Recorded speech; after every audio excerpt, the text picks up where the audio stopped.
Sir एक बार जी दिखाइए। जी sir, आपका शुगर का इलाज चल रहा है ना यहाँ पर काफी दिनों से? हाँ। तो जो मैं आपकी नाड़ी के अकॉर्डिंग रीडिंग देख रहा हूँ, आपकी पहले एलोपैथिक दवाई चल रही थी। हाँ। पहले शुगर कितनी आती थी? पहले तो 200 का ऊपर चलता था। 200 के ऊपर आता था। तो पिछले महीने कितनी थी? पिछले महीने मैंने 2 तारीख को किया था तो 124 आया था। 122 आया था। नहीं, मैं बोली बात। 124 आया था रैंडम। अच्छा अच्छा अच्छा। अभी 16 तारीख में किया था तो तब 209 आया। पिछली बार हमने आपकी मतलब आयुर्वेदिक दवाइयां भी इसमें से कम कर दी थी, है ना? हाँ। तो अभी जो मेरे को आपकी रीडिंग है वो 180 190 दिख रही है ना? हाँ। 200 के लगभग लगभग में दिख रही है। हाँ। तो बीच में 200 भी आई थी आपकी शुगर? नहीं, मतलब 120 के 124 का अंदर में था। हाँ। अभी वो मतलब मैंने टेंशन ले लिया, मेरा फैमिली का थोड़ा प्रॉब्लम है, इसमें टेंशन ले लिया था, इसलिए थोड़ा। दोस्तों, सबसे इम्पोर्टेंट समझने की बात यह है कि अगर आप स्ट्रेस में हो तो क्यों आपका शुगर बढ़ जाता है?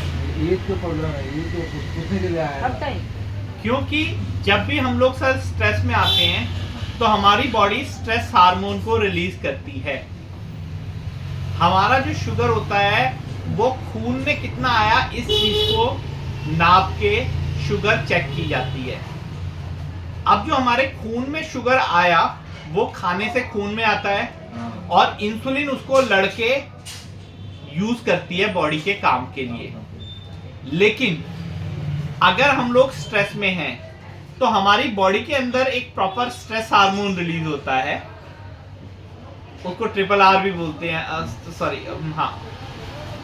तो वो जो हार्मोन होता है उसकी वजह से क्या होता है, हमारा जो शरीर होता है वो हमें लिवर से शुगर ब्लड में रिलीज करने को बोलता है और इस वजह से हमारी जो शुगर की रीडिंग होती है वो डिस्टर्ब होती है और इसी वजह से ही हमारी किडनी वगैरह इन सब चीजों पर भी एक्स्ट्रा प्रेशर पड़ता है।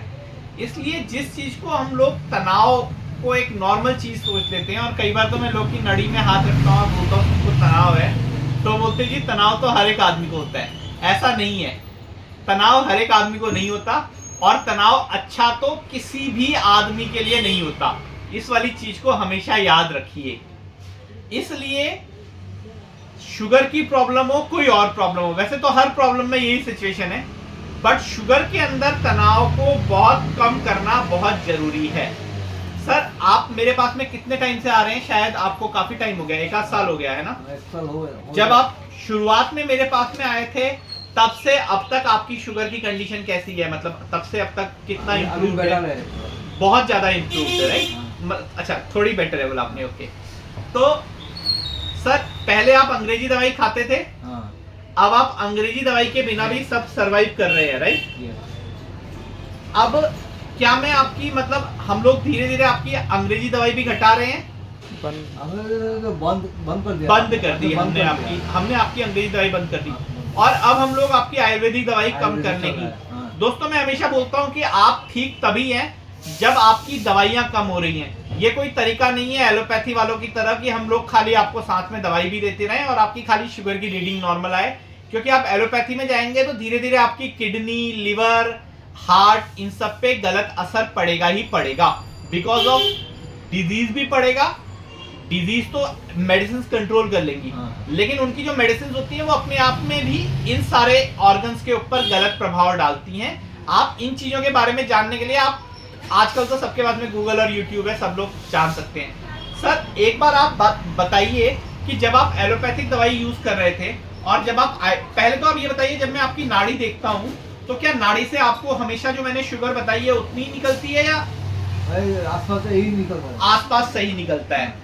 तो दूसरी चीज मैं आपसे ये पूछना चाहता हूँ, जब आप एलोपैथिक इलाज करवा रहे थे और जब आप नाड़ी के थ्रू आए तो अब क्या आपको अपनी एनर्जी में या अपनी लाइफस्टाइल में कोई फर्क लगता है या नहीं लगता है? प्लीज एक बार कैमरे को देख के बताइए। थोड़ा फर्क लगता है। मतलब क्या फर्क लगता है? अगर थोड़ा मैंने मुझे जो लेता था तब थोड़ा मेरे को कमजोरी लगता था। अभी हमारा दिमाग में है कि मेरा शुगर नहीं है। हाँ, यही तो मेरा दिमाग में है। मेरा शुगर नहीं है, हम ठीक हो जाए, जल्दी ठीक हो तो जाए। दोस्तों सर बताना चाह रहे हैं कि देखिए कई बार हम लोग को थोड़ा लैंग्वेज सर की बंगाली है, मैं हिंदी वाला आदमी हूँ तो मैं हिंदी में ज्यादा बढ़िया बता सकता हूँ। बेसिकली सर बोलना चाह रहे हैं कि साइकोलॉजिकली जो भी सिचुएशंस थी हाँ। वो अब पहले से लॉट बेटर लग रही है। दूसरी चीज बॉडी में एनर्जी भी लग रही है सर। सर खाना पीना वगैरह भी थोड़ा इम्प्रूव हुआ है उसके बाद में? खाना तो अगर मैंने 3 टाइम चालू रखा था, हाँ। अभी मैं दोपहर में चालू दोस्तों रखा है। एक बंगाली आदमी के लिए चावल छोड़ना बहुत मुश्किल है हाँ। और सर ने ये छोड़ा है तो देखो सर ठीक हुए हैं। वो तो ऐसा नहीं है कि एक बार हाँ, तो में लेते हैं, मतलब एक बार ले रहे हैं। एक बार चालू रहा है, तो और एक बार रोटी और- सुबह रोटी और ओट्स। वैसे मैं लोगों को बोलता हूँ बिल्कुल ही बंद कर दीजिए, बट सर ने कम किया और कम की वजह से भी सर एलोपैथिक दवाई को छोड़ पाए। तो दोस्तों इन वाली चीजों को हमेशा याद रखना। आप आयुर्वेद में आएंगे तो आपको थोड़ा सा परहेज करना पड़ेगा, परंतु जब आप आयुर्वेदिक ट्रीटमेंट लेंगे तो आप आयुर्वेदिक और एलोपैथिक ट्रीटमेंट को कंपेयर नहीं कर सकते, क्योंकि एलोपैथी खाली कुछ सिम्टम्स को ठीक कर रही होती है, आयुर्वेद आपके के पूरे लाइफस्टाइल को सुधार रही होती है। जैसे सर ने बताया आप पहले से एनर्जेटिक फील करते हैं, इवन कई बार उनके दिमाग में ये ख्याल भी नहीं आता कि मैं शुगर का पेशेंट हूँ, और इतना बढ़िया फील कर रहे हैं। तो ये सबके साथ होता है, हर आयुर्वेद के मरीज के साथ में होता है। तो जितना भी पॉसिबल हो आपको आयुर्वेद में आना चाहिए।